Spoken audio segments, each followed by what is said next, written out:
The class of 2016 valedictorian is graduating with a 99.58 grade point average.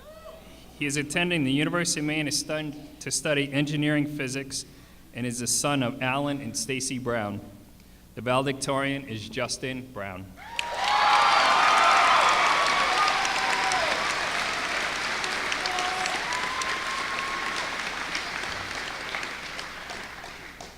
I brought my water with me because someone told me that you can't cry while drinking water. So if I have to drink water, you'll know why. Let's begin. Welcome, everyone. I promise that this is the last speech before we begin handing out diplomas. Trust me, I want to get out of here just as much as you do. But of course, I'd like to say my 2 cents worth. I would like to begin by thanking the faculty and staff here at EHS, the place we've called home since freshman year. You have all been instrumental in allowing us to find ourselves along the way. Some of you are sad that we're leaving. Others are going to throw a party once the ceremony has concluded. Regardless, we would like to thank all of you for your hand in who we are today. Parents, thank you for supporting your children throughout these last 4 years. High school is definitely an experience, to say the least. We, the class and I, would like to extend our gratitude to you for helping us along the labyrinth of our teenage years and bearing with us through all of the drama and mistakes associated with it.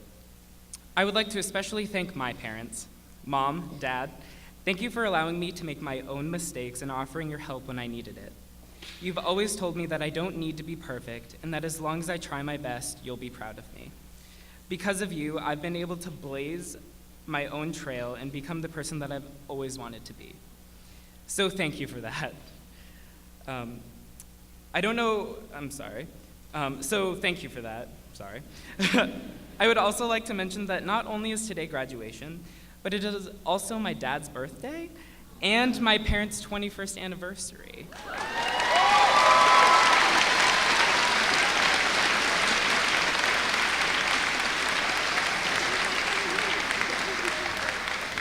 I don't know about you, but I think getting married on your birthday is a great idea, just as long as you don't forget your birthday.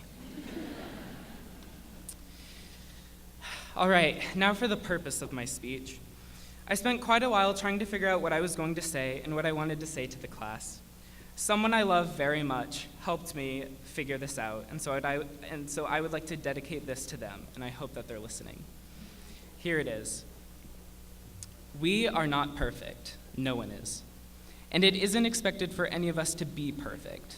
We all make mistakes, some more often than others, but they're natural steps in human development. Henry Ford once said, "Even a mistake may turn out to be the one thing necessary to a worthwhile achievement." We've been told to always try our best and minimize the potential for mistakes.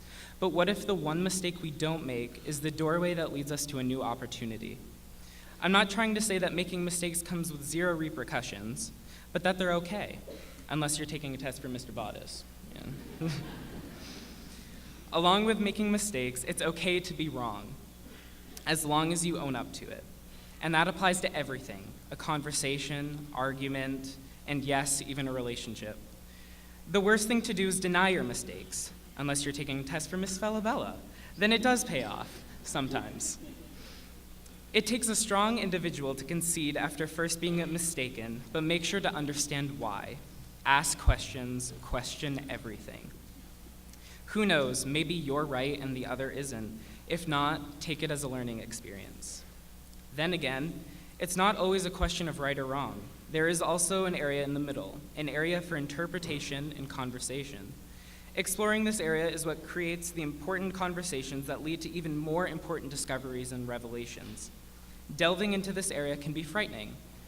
You may be pitting yourself against the world. But if you're courageous enough to explore it, you're courageous enough to fight for what you believe in. Do not let someone else try to make you feel inferior. You have the right to be heard, to have a voice, to have your own opinions. Just because your opinion is different doesn't make it lesser of an opinion than that of someone else. It has been seen in history where an uncommon opinion can cause a revolution, a new movement in thought that can revitalize what was thought to be the right way. Oh, yeah. Thank you.